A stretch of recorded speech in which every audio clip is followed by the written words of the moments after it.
暴れん坊将軍。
徳田新之助、これが上様だ。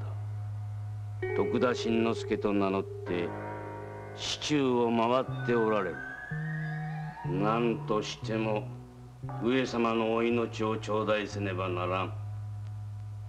だが今までに何度もしくじっておる。その夏、江戸の町に奇怪なことが起こった。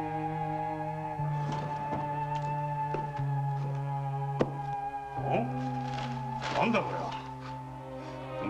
これは不幸の手紙だ。受け取ったら3日以内に10人に同じ手紙を出せ。さもなくば大きな災難が訪れる。この忙しいのにバカバカしい。こんなのは冗談でね。よいしょ。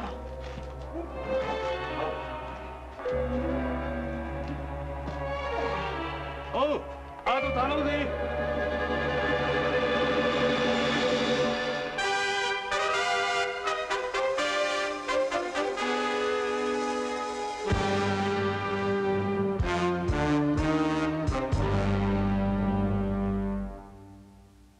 3日後、この魚屋は大川に浮かんでいた。外傷はなく、誤って転落したものと思われた。手紙の予告通り、大きな災難に見舞われたのである。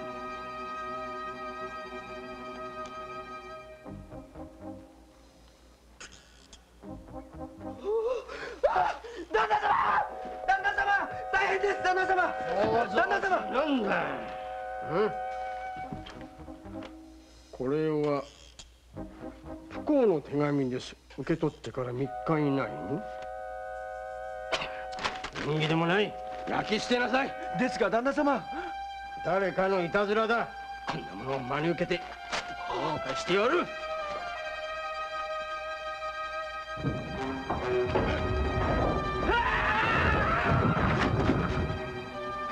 越後屋の主人はかろうじて1名を取り留めたが大怪我を負った。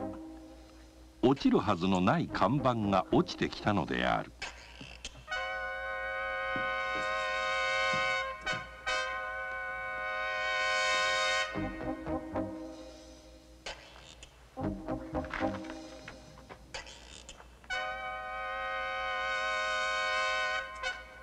この不吉な手紙はたちまち江戸中に広まった。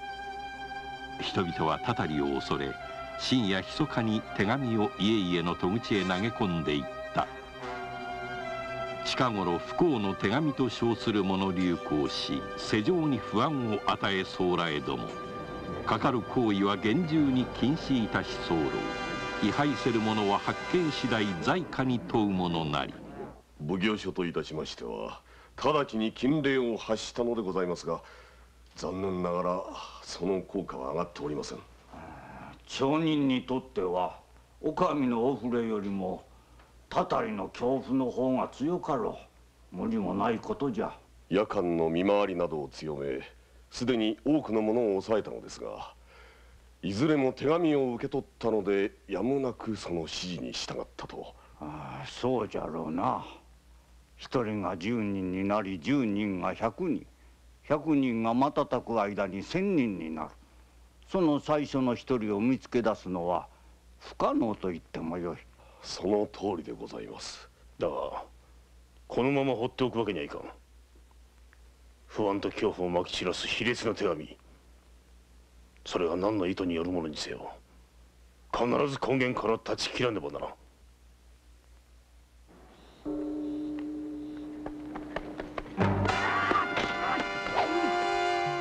人違いするな。徳田新之助、恨みを受ける覚えはない。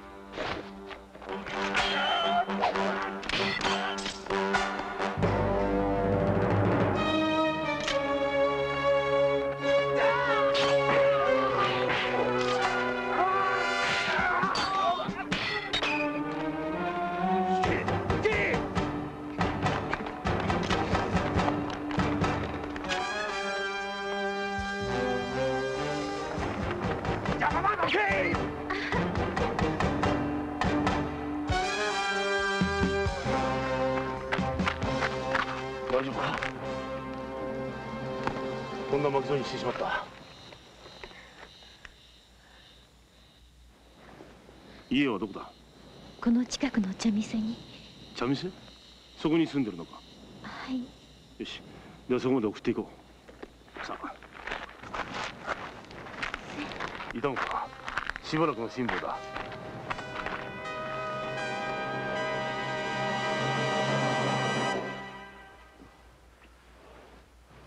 俺の名は徳田新之助。あの刺客が誰かは知らんが、狙われたのはこの俺だ。お前にはとんだ巻き添えを食わしてしまった。すまん。いえ、あなたが悪いのではありません。私も逃げればよかったのですが、足がすくんでしまって。無理もない。大きな怪我でなかったのは不幸中の幸いだった。わざわざ送っていただいてご親切にどうもありがとうございました。私はおゆうと申します。こちらの方へお出かけの折にはぜひお立ち寄りくださいまし。うん、そうしよう。小さな店ですけど麦湯と甘酒が名物なんです。そうか。大きくならねばよいが。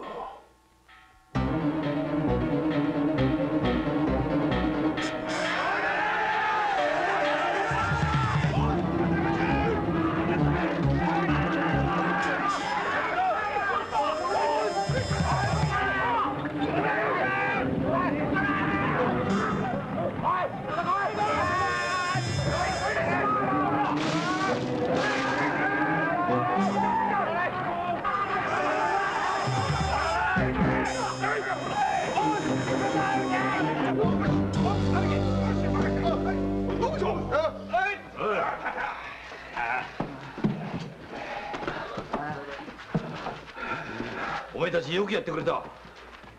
勝ち花を渡しますまで疲れた体で本当によくやってくれた。俺はお前たちを誇りに思うぞ。おかえり、ご苦労さん。おう。さあ、疲れたでしょ。おにぎりもお酒も用意してあるのよ。さあ、道具を片付けて一杯やっとくれ。おう、野友さん。あ、新海祝いだ。仕事の後の一杯は食ってられねえぞ。落ち着いて一杯やれ。じゃあな、片付けてよ。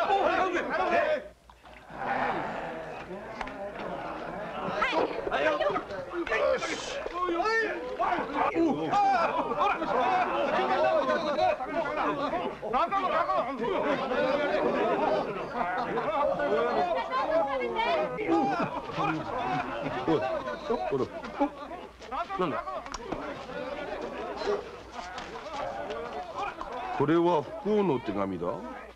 受け取った者はすぐに10人に同じ手紙を出せ。さもないと大きな災いが訪れる。夢疑うなかれ。おい、これおめえ。なんだよこれ。例の不幸の手紙ですぜ。おさい、なんでおめえらこれ気がつかなかったのかよ。知らないよ。あ、ゆうべはそこ開けっぱなしだったから誰かが投げ込んでったんだわ。親方が見つけたんだからね。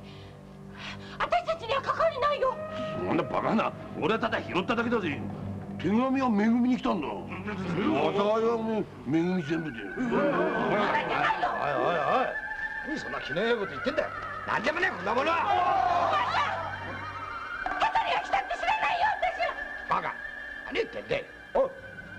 縁起直しに酒だ酒。ほら。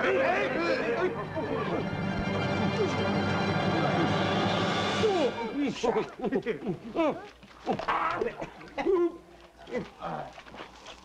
ね腹も身の内ってことあんだろ。本当だよ。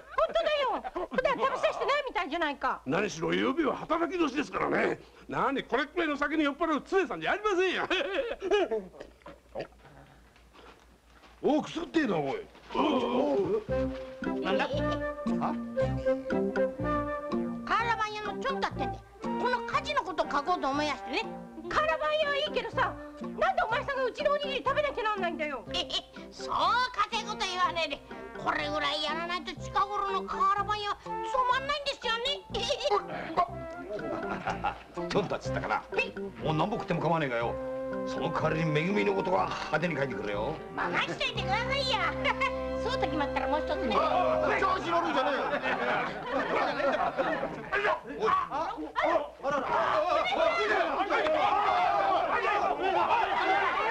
お前さん、ただごとじゃないよ。手紙を破いたたたりだよ。やっぱりめぐみにも来たんですか。あちらさん、しっかりしろよ。抑え込む。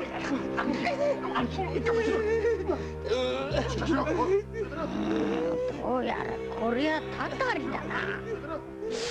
火事よりこっちの方が面白いな。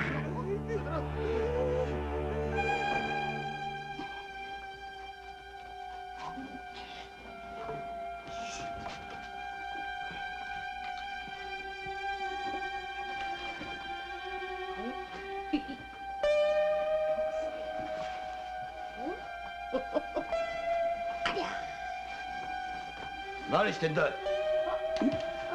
しろ。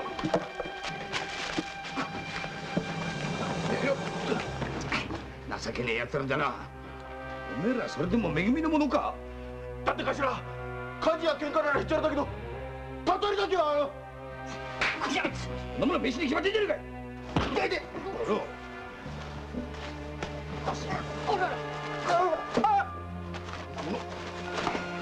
おい奉行所からちゃんとこれも出てんじゃねえかい。お上のお触れなんて何の役にも立ちませんよ。何をくれろ。頭。ねえ、そうでしょう、新さん。芦屋がたたりにあった時、お上が何かしてくれるんですか。現にね、魚屋は大川に落ちて死んでいるし、越後屋の旦那は看板が立って大怪我してるんですよ。そうですよ。あっしはちゃんとこの目で確かめたんですから。何かからくりがあるのかもしれん。え？どんなからくりです？それはわからんが、こんなことは野放しにはしておけん。そうだと思う。だがな、俺は許さねえぞ。なんだい、子供だがしの手紙にびくつきやがって。恥ずかしいと思われるかこの野郎。さっきはおめえたちのことを誇りに思うぞって。バカ野郎。あら、そんなものはみんな取り消しだ。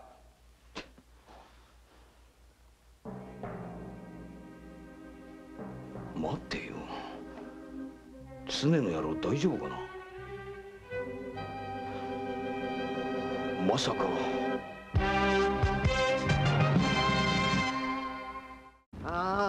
札幌大事に親子図書にギャティギャティ外によとりゃにめめでぶられが大将に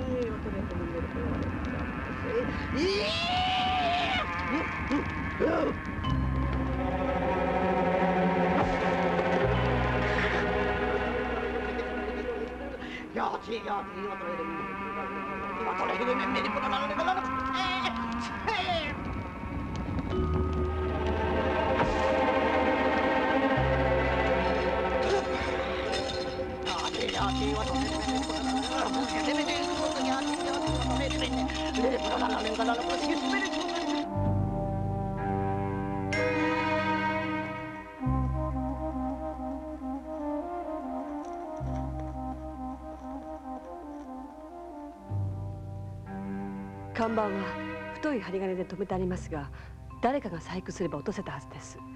それに夜でしたから騒ぎに紛れて屋根伝いに逃げることもできました。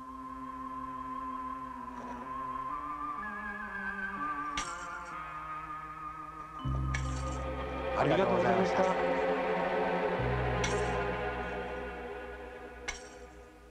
金持ちの間で厄除けの祈祷が流行っております。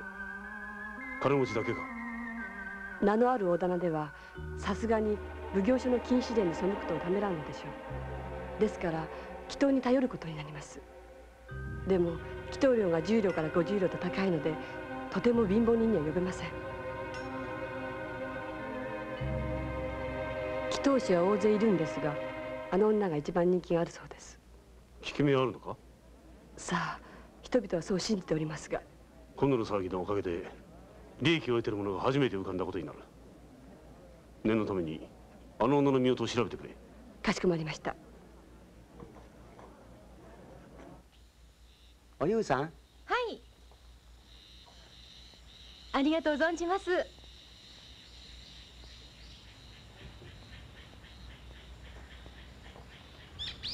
徳田様。傷は大丈夫か？おかげさまでまだ少し痛みますけど、本当に来てくださったんですね。麦湯でいいかしら？よく冷えています。ああ。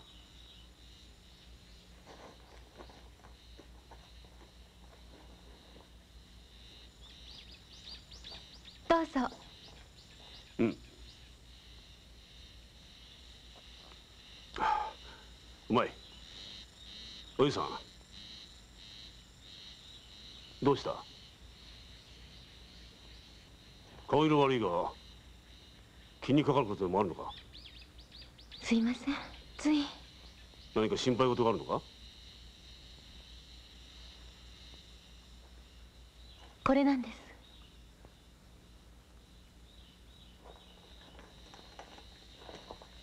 今評判になっている不幸の手紙です。今朝起きてみたら表の戸に挟んであったんです。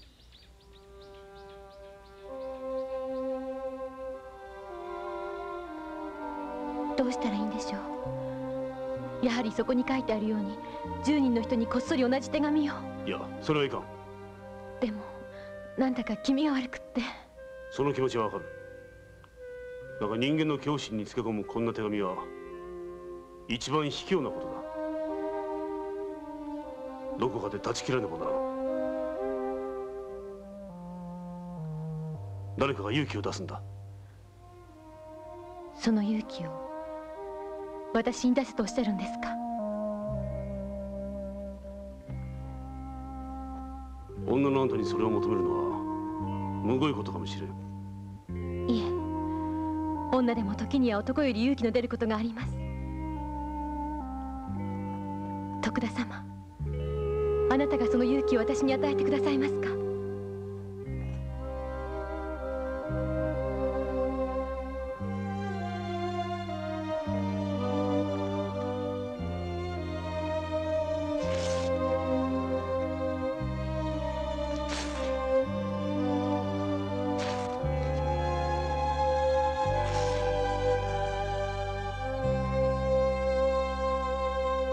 女をおとりに？さようでございます。この度のことはただのいたずらや神がかりではなく、何らかの悪意によるものと思われます。おゆうのことを瓦版を通して流せば、忌まわしい手紙を勇敢にも破り捨てた女として世間の評判を呼び、手紙の持つ恐怖感も神通力も薄れることとなります。下手人としては見せしめのためにも必ず何らかの手段に出るに違いございません。おゆうの身に危険が及ぶぞ。1000人の中から最初の一人を見つけるには他に手立てはございません。忠相、お前。ご政道のためには上様にも心を鬼にしていただかなければなりません。俺にはできん。おゆうは俺が巻き添えにして怪我をさせた。そして俺の言葉を信じて勇気を出して手紙を破り捨てたのだ。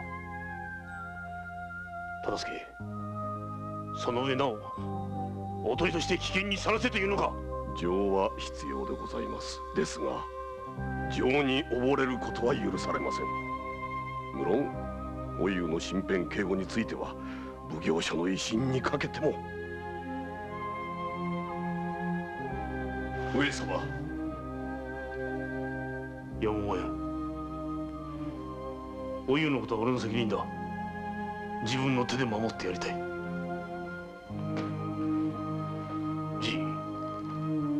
これにて聞かせていただきました。越前殿の計略も町奉行としては当然、また上様のお気持ちもよくわかりまする。しかしじいにはその女子が美人かどうか、上様が本気になってしまわれぬか、それが何よりも心配でなりませぬわい。さてそのおゆうさんだ、女相撲の合力か、はたまた面の皮の厚いしたたか女かと思いきや、年は25、錦絵から浮き出たようないい女だな。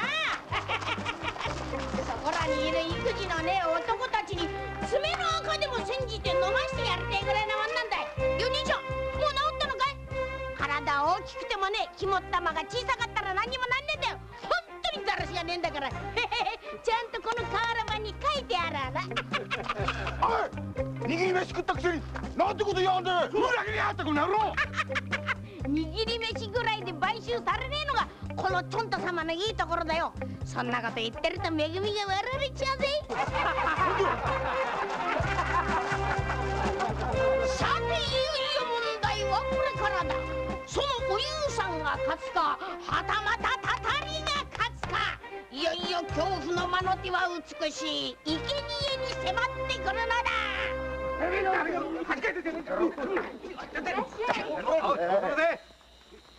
で近江たちも来たのかい。あれじゃ冷たい麦湯で。あらまあらまああ、暑い時はな、こういう熱い甘酒を夫婦言いながら飲む、これが風流ってもんよな、おゆさん。でもお客さんの好き好きですから。こいつらやばでいけねえよね。この間もな、この常の野郎がいきなり鬼のかく乱を起こしやがってよ。いや、これはてっきりあの手紙のたたりじゃねえかと思って大騒ぎよな。まあところがどってことねえやな。ただの飲みすぎ食いすぎの腹痛だったってわけ。ちょっとお姉ちゃん。お前たち姿現してないと思ったら。いやちょっとその評判のおゆうさんの顔、おかみ。おまみついでにおゆうさんの爪の赤でももらったらどうなんだい？なんだいお前たちは手紙書こうとしたりしてさ、おゆうさんに恥ずかしくないのかい？いいえ、私だって本当は怖いんです。だけど偉いよ本当に。ねえお姉ちゃん、甘酒でももらわない？ああ、私は暑いから麦湯にするよ。やっぱり野暮だぜ。なんでだよ。いやいや、親方がそう言ったんですよ。いいですかおかみさん、暑い時にはね、熱い甘酒をね、夫婦言いながらすする、これが通なんですってね。そのぐらいのこと私だって知ってるよ。じゃあ甘酒にするわ。はい、承知しました。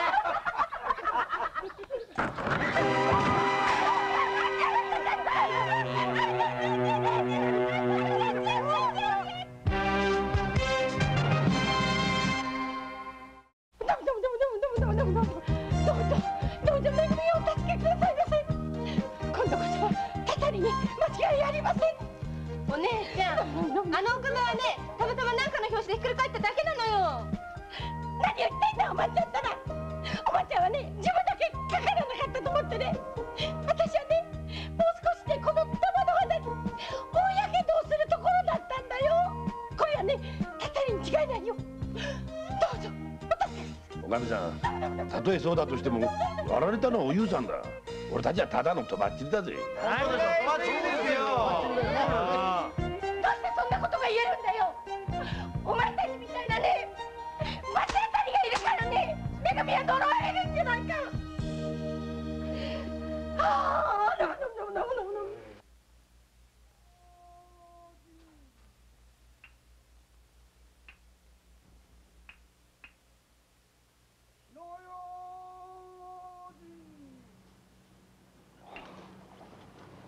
変わったことは？今のところはありません。昼間煮えている甘酒の釜がひっくり返りましたが、大事には至っておりません。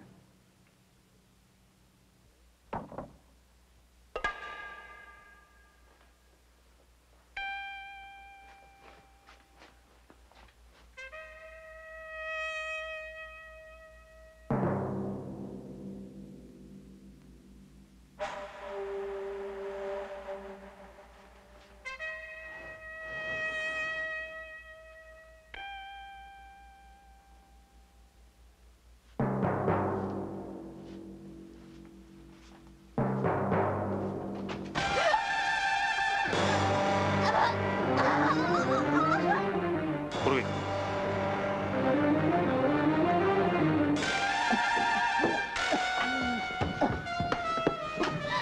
どうした？誰か私の首。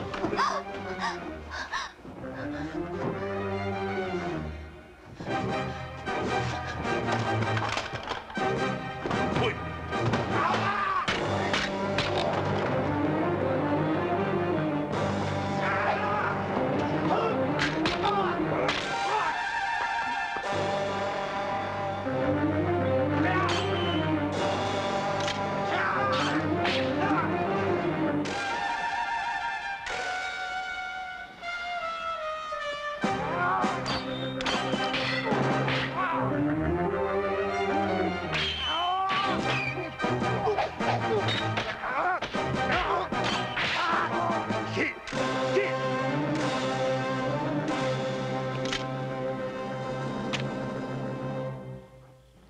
いえ、誰に頼まれた？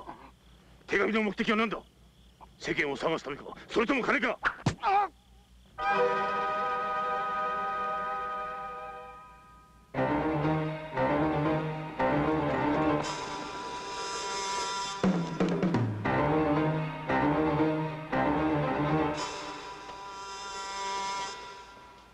奴らの狙いはわからんが、これだけでは済むまい。おそらくまた襲ってくるだろう。徳田様は卑劣な手紙の張本人を捕まえたいと思っていらっしゃるんですね。そうだ。では私は喜んでお取りになります。おゆうさん。昨日私が言ったこと覚えていらっしゃいますか？あなた様が私に勇気を与えてくださるなら私は強くなれます。女に勇気を与えるもの、それは愛情です。必ずお前を守ってみせる。ありがとうございます。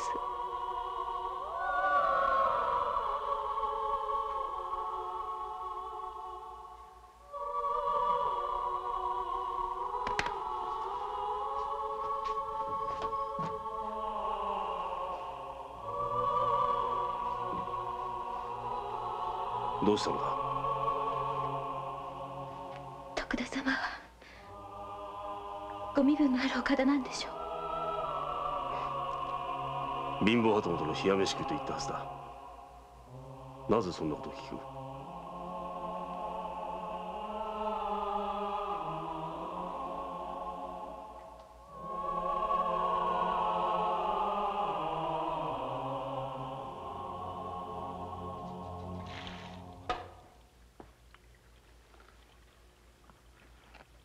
まだ手紙は続けておるのか？いえ、もはやその必要はございません。我々がまいたのは魚や米問屋、越後屋のほか最初の10人のみ。あとは放っておいても100人1000人とネズミ山のように増えておりまする。ご家老様、それがしの士官の儀、しかとお約束いただけましょうな。分かっておる。思えば長い浪々の身でございました。何としても手柄を立ててご覧に入れますゆえ、何とぞ何とぞ。くどくは申すな。はは。姉さん、ありがとうございました。またどうぞ。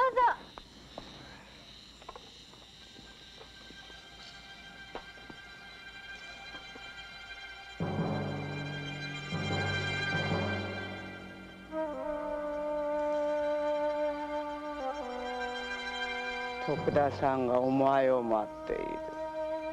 徳田様が？そうじゃ。わしと一緒に来るがよい。嘘です。徳田様がそのようなことをおっしゃるはずはありません。ましてあなたのようなお方をお使いには。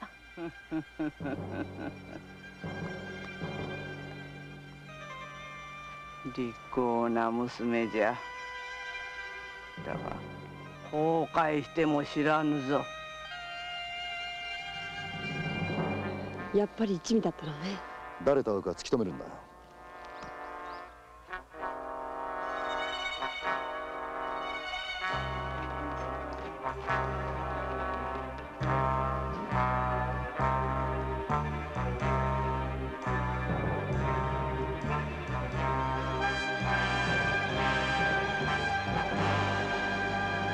待て。人のうちへ土足で。なんじゃ。お前を操っているのは誰だ。その男と組んで不幸の手紙をばらまいたんだね。手紙のことなどわしは何も知らん。わしは本気で祈祷をして人助けをしておるのじゃ。じゃあさっきおゆうさんの家へ行ったのは何のため？頼まれただけじゃ10両もらってな。わざと怪しまれるようにして見張りの者を誘い出せと。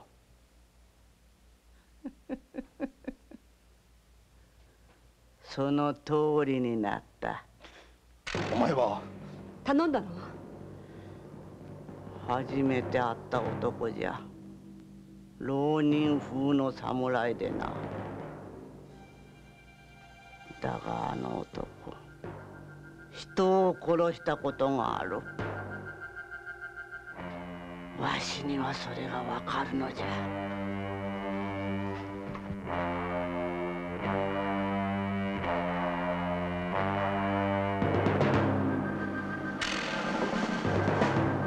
おゆ。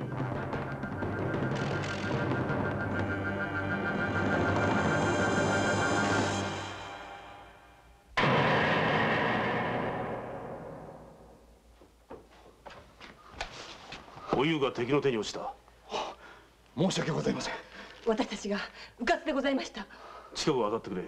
見た者がいるかもしれん。はい。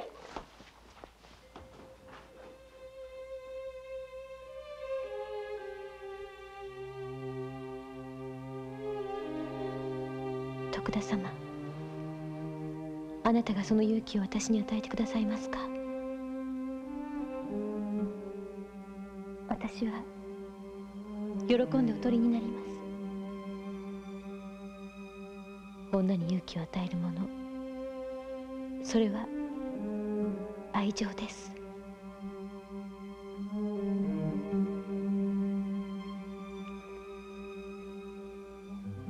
おゆ、必ず言ってやる。若い浪人者に連れて行かれるおゆさんらしい姿を見たものがあります。日本橋から東海道を西へ。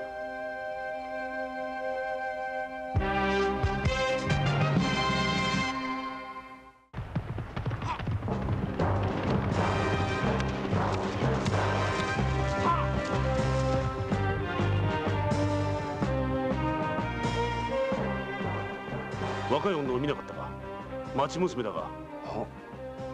ああ、芝浦のところですれ違ったあの人かも。浪人さんと一緒でした。浪人は一人か？はい。脅されてる様子は？いえ、そんなふうには見えませんでしたが。どうも。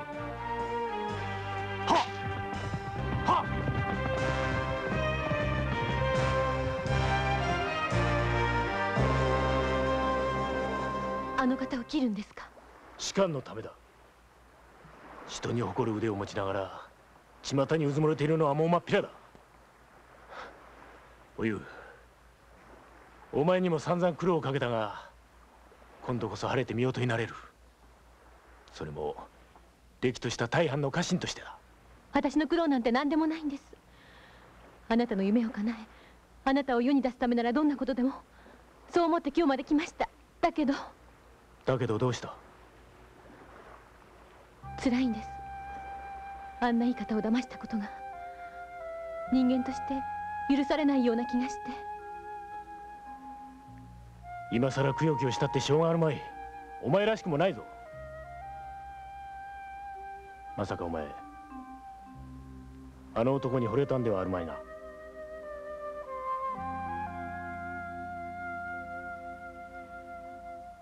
教えてください。徳田様は一体どんなご身分のお方なんですか？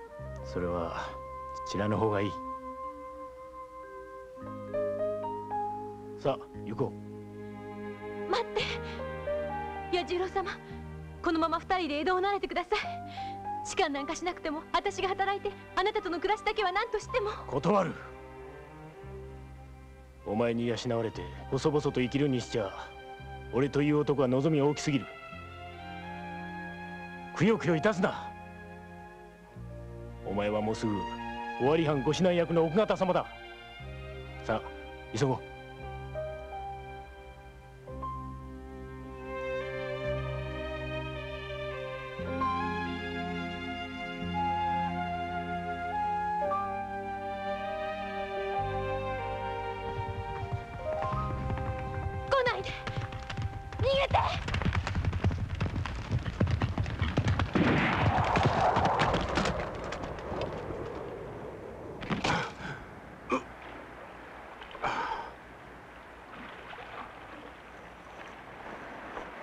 上様、お芝居はそのぐらいで。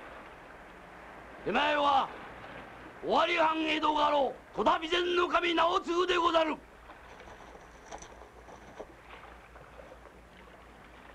尾張、そうか、そうだったのか。ではおゆう、お前も。私は徳田様を引き出すためのおとりでした。山田どけ！私は徳田様を騙していたんです。俺はそれを承知できた。ここへ来る途中、旅人から聞いた。力ずくで脅されている様子はなかったとな。その時に察したのだ。それでもここへいらしたんですか？お前を守ってやると約束したはずだ。上様、我が殿を将軍の座につかせまいらすためお命頂戴つかまする。待てい！俺がやる。ご家老様、この彌十郎が。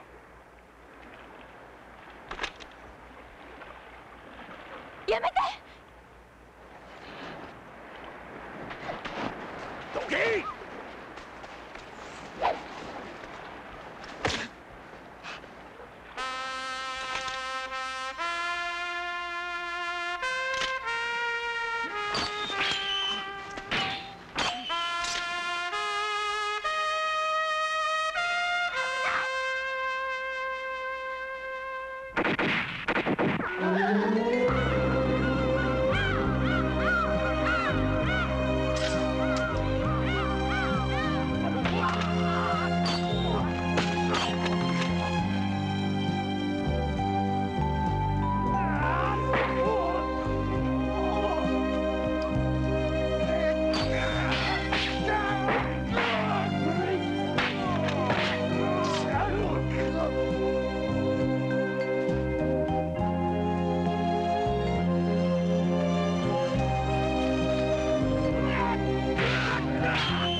忠相、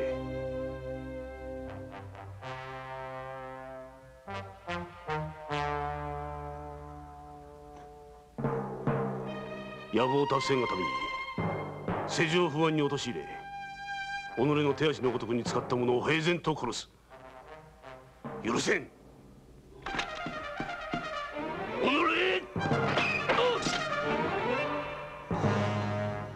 備前守、お主を動かしたのは尾張宗春卿か。上様暗殺並びにその計略としての不幸の手紙、すべてそれがしの一存にて計りしこと。我が殿には何の関わりもござりません。罪は己が一心にて。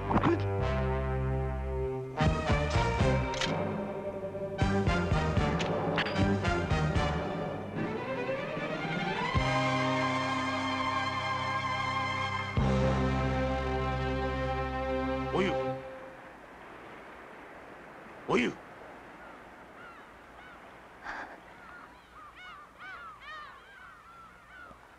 私は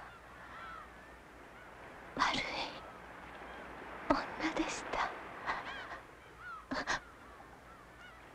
でも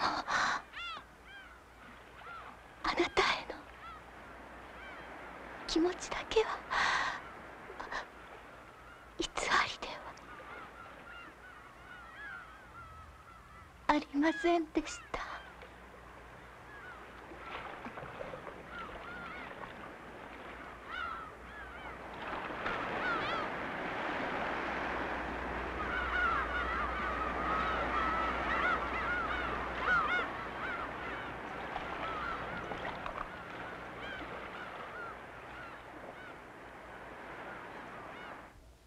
忌まわしい手紙はやがて下火となり忘れられていった。それが尾張藩の陰謀によるものであったことを人々が知ることはなかった。おお、上様、ここにおられましたか。上様、ぜひ一つこれをご覧くださりませ。手紙ではないか。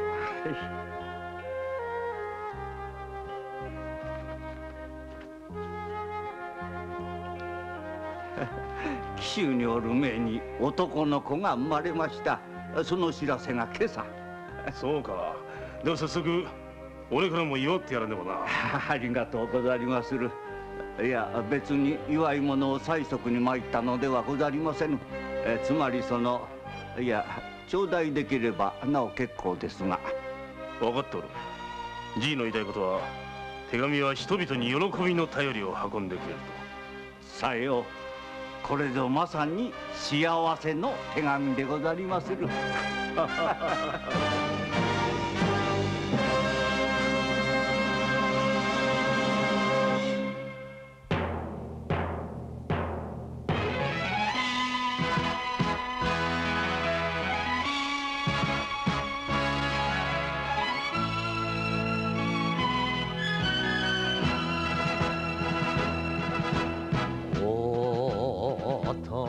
この俺が選んだ道だ。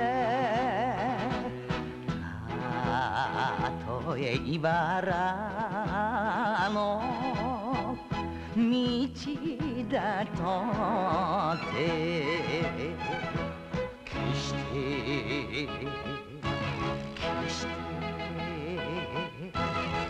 決して泣いたりはしないさ。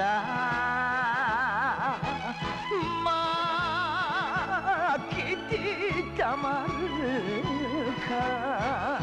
ぐっと睨むこの目に血がたぎる。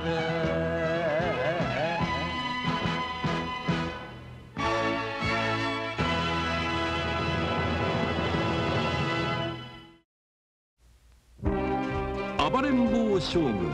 花のお江戸は初めてかい？んだ。私と付き合っておくれない？本当かよ。生きてえな生きてえな。何、明賀金が盗まれた？天窓が破られておりましたので、おそらく金箱はそこから外へ。店のものは全て調べたのだな。いずれも身元のしっかりしたものばかりでございます。やられた。騙された。払っていただかないと手前どもにも考えが。誰が三両二分の田舎者だったら侮ったのが当然よ。わしがしな。有り金だよ。まあ一体この金お前たちとんでもないものに手を出したようだな。俺たちに関わる者みんなぶっ殺されてしまったと。お前たち償う気持ちはあるか。殺せ殺せ暴れん坊将軍花のお江戸で嫁取るだ。どうぞお楽しみに。